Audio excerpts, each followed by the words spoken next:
Hi everyone, Patrick Parker here. Welcome back to your channel for all things self-actualization and becoming who you truly are. And happy Father's Day. It's really my pleasure to celebrate this auspicious day with releasing a very special interview with Dwier Brown, who played the father of Kevin Costner's character in the classic 1989 movie, Field of Dreams. So again, happy Father's Day, and I hope you enjoy the video.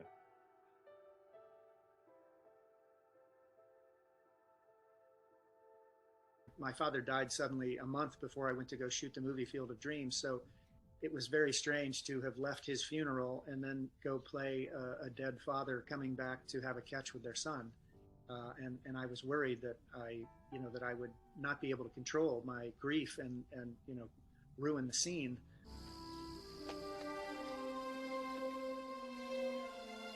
Oh my God. What is it? It's my father.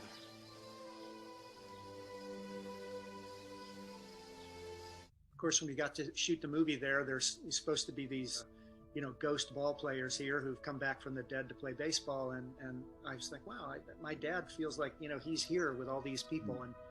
But I don't know, it was a very interesting experience, almost to the point where I was like, wow, am I going to be able to be emotional in the scene at all? Because I'm feeling so good about my own dad. And anyway, it turned out it kind of worked out perfectly, because that scene is a mix of joy at getting a second chance in your life and, the sadness of having had a relationship that you didn't really heal while you were alive. So there was a lot of mixed emotions in the scene. So it sort of helped that that's what was going on with me. Yeah, I think in the book you said something like, the line is, if you build it, he will come. Not if you think about it, or if you dream about it, or you whine about it, but if you build it, he will come. If you work hard enough, you can do anything.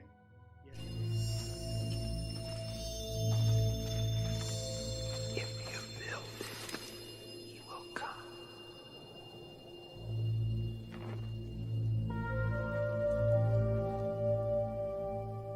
I think that's telling. That script is, it gets more and more profound to me the longer I have it. I mean, the movie, you could argue, is kind of corny and all that stuff, but the writer and director Phil Robinson, really, I think made some beautiful, changes to it and chose words carefully. And there were some scenes where they describe what it's like to be at the game, or what it's like to, I think James Earl Jones had like a 2-minute monologue describing in words something that he had seen or something. I was like, man, you don't get that in movies anymore. James Earl was sure that monologue was cut. You don't see that, whatever page monologue in the middle of movies, especially. So when he read it, he thought, well, this is not going to be in the movie. I'll do the speech, but it's going to get cut, and surprise, it didn't. I'm sorry, Ray. We got no choice. Ray, people will come, Ray. They'll come to Iowa for reasons they can't even fathom. They'll turn up your driveway, not knowing for sure why they're doing it. They'll arrive at your door as innocent as children, longing for the past.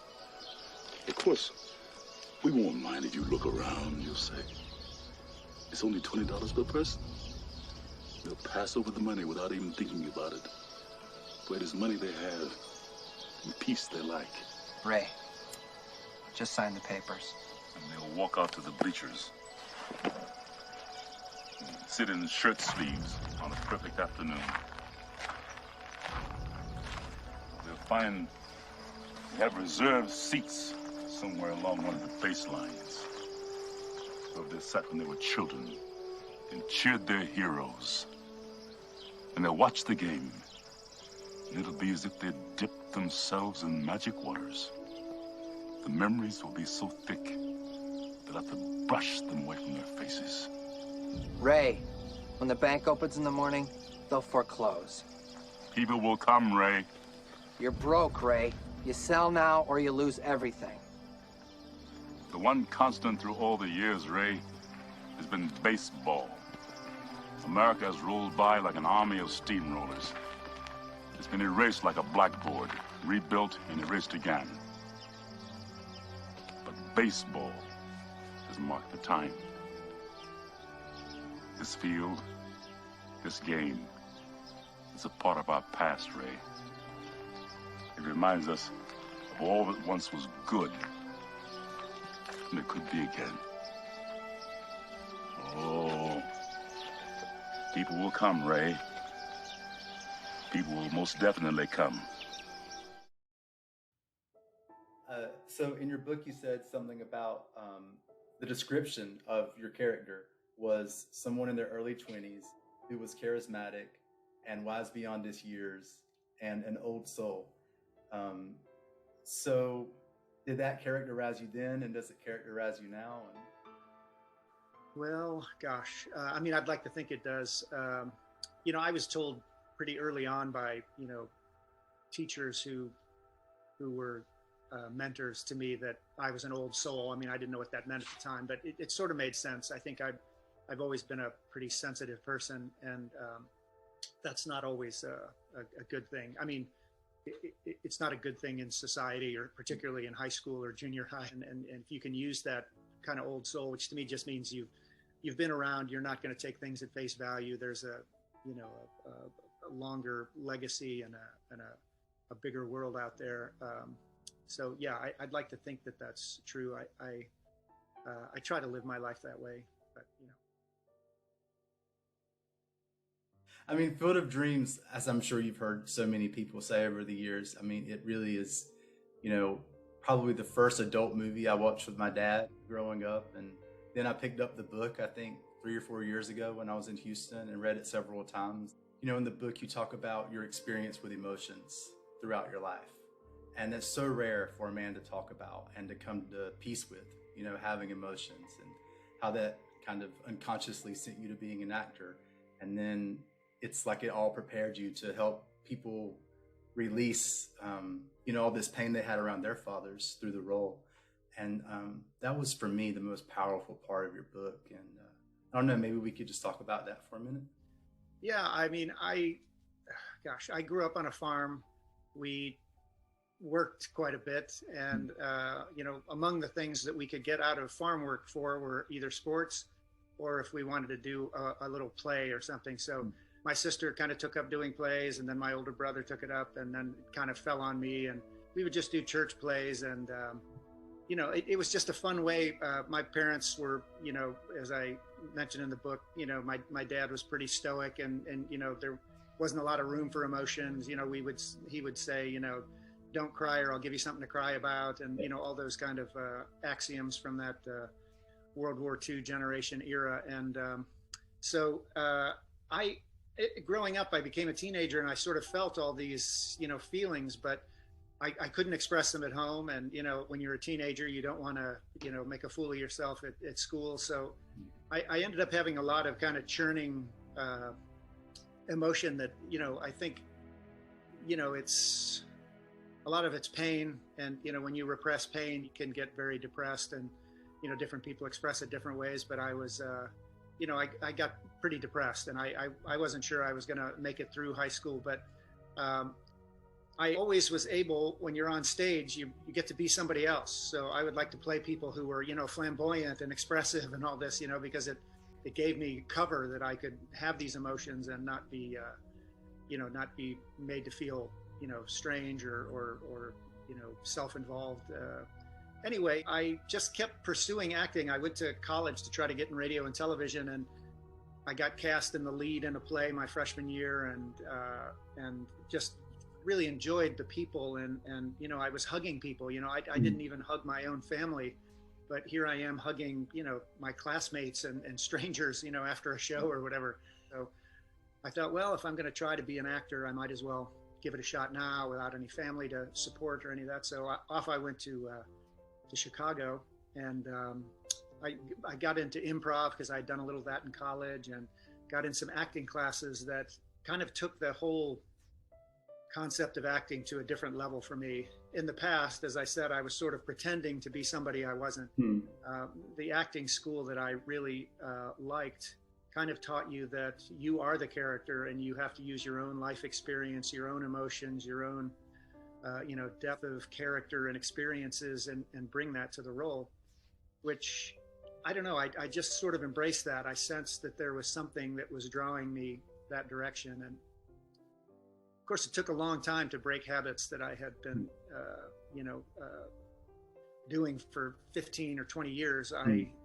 It took a while, and my acting coach was really hard on me and, yelled at me, called me Frankenstein because he'd imitate me, like a zombie walking around. But eventually I got angry enough to kind of blow the lid off of that. And then once you get rid of all that accumulated stuff, it's like a volcano. Once it blows its top, then it, can kind of, the pressure's been released. Anyway, I just kept pursuing that. I was in class with him for, 2 or 3 years and got a chance to move to LA and found another teacher who basically, taught you to kind of go into your memories and find those experiences that were meaningful to you and access them in a way that you can exert some sort of control over them, in that you're using them for a role that you're playing. But at the same time, I found that it was very emotionally satisfying. You could go on stage and have this, great cathartic experience, and it sort of felt like, you as a person was also having it. So, but also I think, like you said at the several points in the book, that men especially, like if you can give them something to do, it helps them express the emotions. I've really experienced that. I counseled maybe 30 or 40 boys for a academic school year in a high school when I was just transferring into coaching. And I learned really quickly that if I sat them down in a chair with me, we won't get nowhere. But if we just walked around the courtyard or something, they tell me all about their hopes, their dreams, everything. So yeah, I think sometimes talking can be too on the head. You have to act, or you have to do music, or you have to go, whatever. I think that's why, having a catch or, playing catch is a great distraction. For some reason, it's just this physical activity. There's nothing to it, but it distracts your brain from, I had some of my best conversations with my dad when we were working together. First of all, he was all about work. So it made him comfortable, and we were getting something done. So it didn't feel like wasted time. And, that it's just true. Men sort of need a little bit of a distraction. And I mean, as we were saying before, to make any progress, any kind of change in your life, you have to be willing. Sometimes you can get a therapist, but you don't really want to do the work that it takes to get to that place. It's uncomfortable. It can be, very taxing. We've get to a certain point, you think, oh, okay, I've solved everything. I've grown as much as I'm going to grow. And then some other little thing comes up, and my wife, fortunately, is constantly working on herself, and I get the benefit of that by seeing the change that happens in her. I'm thinking, I want that, and so we really enjoy kind of get to know each other and ourselves more and more, because it deepens all your relationships when you are, when you're comfortable with yourself and understand your own, idiosyncrasies and prejudices. It's kind of nice that the more work you do on yourself, the better your life becomes. It's a reward of its own, which is great. I mean, anyway, I'm excited that I chose the path I did, even though I was trying to be an actor, a movie star or something. I didn't reach that goal, but what I got was, to me, so much more valuable to me as a person. I know a lot of movie stars, and I don't know very many that are happy and satisfied with their lives, and I think chose a perfect wife for me, and together we just have so much fun. And I think that's another thing that you benefit from knowing yourself, is you pick a better friends and better partners for yourself, and so that adds joy to your life, tenfold. And I completely agree that it's very easy to just get up and go to work and come home and have, all that stuff. But the more you really question all those things, and what am I doing here? And why, how can I how can I live a life that's satisfying to me, and all those things. If you pursue those things, you will find answers. It's not easy, and you're going to be in the wilds, in the darkness for times that feel endless and uncomfortable. But I genuinely feel that, you know, anything you want to do, you can do if you're willing to do the work to get there. You were talking about this big rock that was in the basement of your house that your dad had you kids fix up with him on the weekends, and there was this big rock in the basement, and it took all of this energy and effort to, you know, get out of the basement. And everyone was, why don't you just leave it there? And finally get it up the stairs. And then he's, no, it's not enough to have it up the stairs. We're going to put it in the front of the driveway. And so everyone's like rolling their eyes at him and, you know, pissed off, and y'all get it out there. And then it turns out that the winter snow washes away the dirt, and it's this beautiful, this absolutely gorgeous, you know, driveway marker for the next 18 years or something.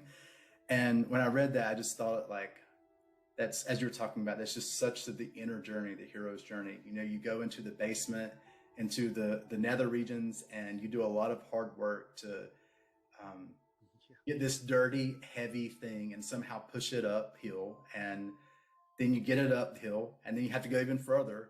And then lo and behold, it's this beautiful thing that gives joy to people and is something people talk about. And I don't know, that story just became a metaphor for the inner journey for me. So.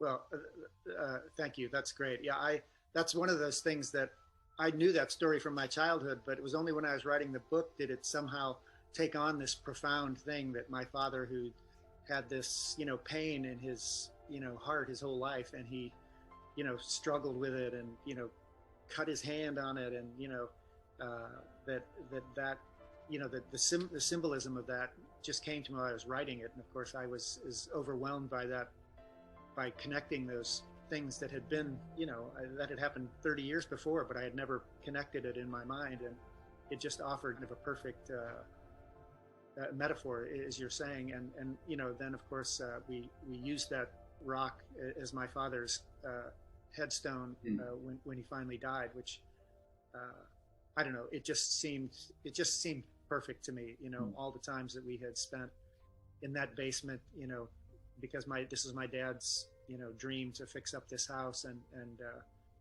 this beautiful pink granite stone or rock, enormous rock, you know, could rest over his resting place was, I think, you know, I don't know, it was just one of those perfect moments. But again, I might not have seen it if I hadn't kind of done the work. I would have probably wanted to push that rock into the ditch and never thought about it again, you know. I'm the same age now that my dad was, like, when we watched the movie. And I think you talk about this in the book too, in the opening montage of the movie. An older version of you with makeup looked like your granddad, and sometimes you would look in the mirror and see your dad. And it's like every morning now when I wake up and, you know, take my shower and look in the mirror, it's like I look just like him. Same skin, same hair, same eyes, same everything. And then what's also funny is actually above my computer here, I'm a big fan of like the inner child stuff by John Bradshaw in the 80s. And I'm a fan of it because it's true. I was super cynical of it until I actually did it, and it changed my life. And so I actually have a picture of myself when I was 2 or 3 right above the screen here. And sometimes it's so weird. It's like, I was just that guy, and now I'm here. And I was in Four Oaks, North Carolina, and now I'm in Oslo, Norway.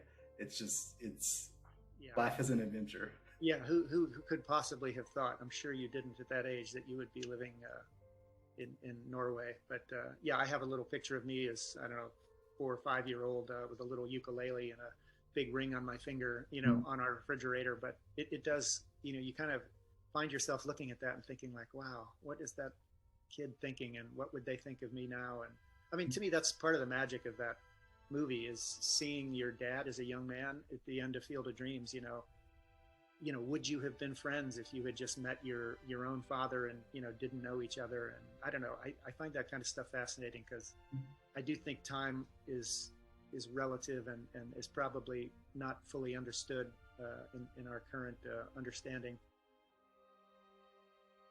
I think in the book you talked just a little bit about having a son, but maybe he was younger when you wrote the book, it seemed like. And so just wondering if you would be comfortable just talking about, how this whole 30-year experience of, being that dad for those 6 minutes has, helped you be a dad, et cetera. Yeah, I mean, certainly having kids of your own changes how you feel about parenting.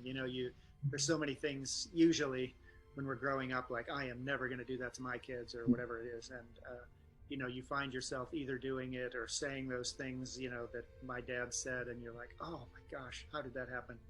And it, to me, gives you, perspective in the way that, we all are doing our best.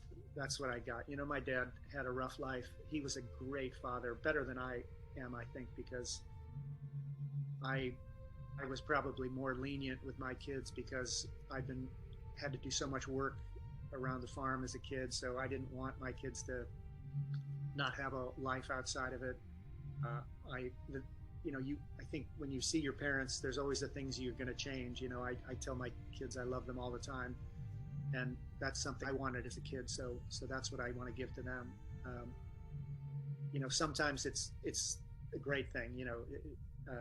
Other times, my dad was strict and made us work a lot, and it gave me a great work ethic. And my kids, I sort of wish maybe I'd asked a little more of them. But those are the those are just growing pains. They say when an airplane is on a transatlantic flight that it's the GPS that it has is correcting it. So it's only actually on course for like 2% or 5% of the journey. The rest of it is always correcting. And I try to remember that when I'm, bumping into things in my life that, I wish I had sorted out or figured out or those kind of things. But usually you'll get another chance at it, and hopefully you'll do a little better the next time, and a little better the next time, and if you'll eventually get where you're going. Well, I guess I'll just say one final thing, if it's okay. It's that in the book you ended with, when you're playing catch with someone, it's like they're giving to you, and you're also getting from them, and the ball is going back and forth. And I think that's kind of what good conversations are. It's like God is the ball, and you're sort of passing around this very special energy in certain conversations, and I felt that here, and I felt so grateful to, that you would share your experience, strength, and hope with me, and, be willing to do this. It's just really amazing. Well, thank you, Patrick. I appreciate it. When I sign books for people, I put "Want to Have a Catch" in there. Of course, it's from the movie, but I agree with you that what's been interesting about the book is so many people came up to me because they recognized me and told me their stories of their dads or their childhoods. And I, very honored and try to be very present and hear what they say and offer if I have anything that, I think can be helpful. And then when I wrote the book, I was telling my story and, my dad and the story of the movie and handing that back. And so it did feel like, a little game of catch that, and I think that's one of the beautiful things about that is, when I share myself fully with you, hopefully it's an invitation for you to share back with me. And obviously these days with everything that's going on in the world, that kind of sharing is something we could certainly do a lot more of.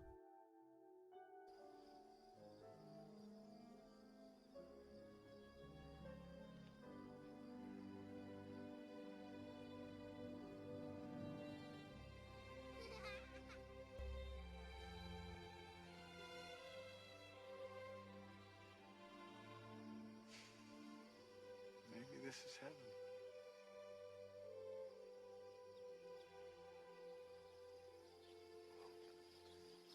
Good night, Ray.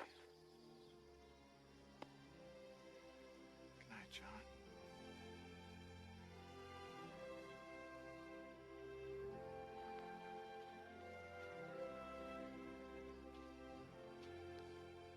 Hey, Dad? You want to have a catch? I'd like that.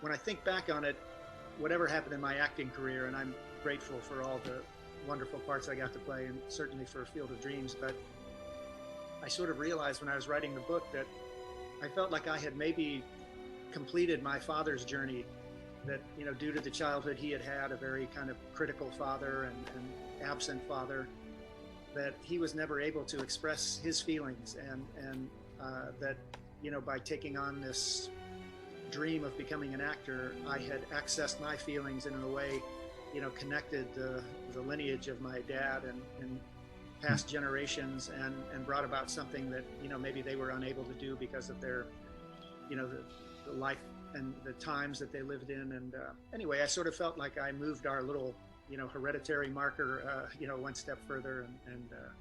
And you know, to me, it's because it's hard to live your life with an open mind and an open heart. You know, you're setting yourself up to be hurt and you know, battered by the world. And but to me, that's no reason not to do it. You know, living with an open heart, to me, you get to fully experience whatever it is that we're here to experience. And you know, it's just life. You know, it'll be over someday, and you might as well, you know, go for it and have as much as you can, and enjoy yourself as much as possible. So I hope that you enjoyed this conversation with Dwier Brown and I. And I hope that somehow it allows you to grow more into who you truly are. So until next time, take care. And again, happy Father's Day.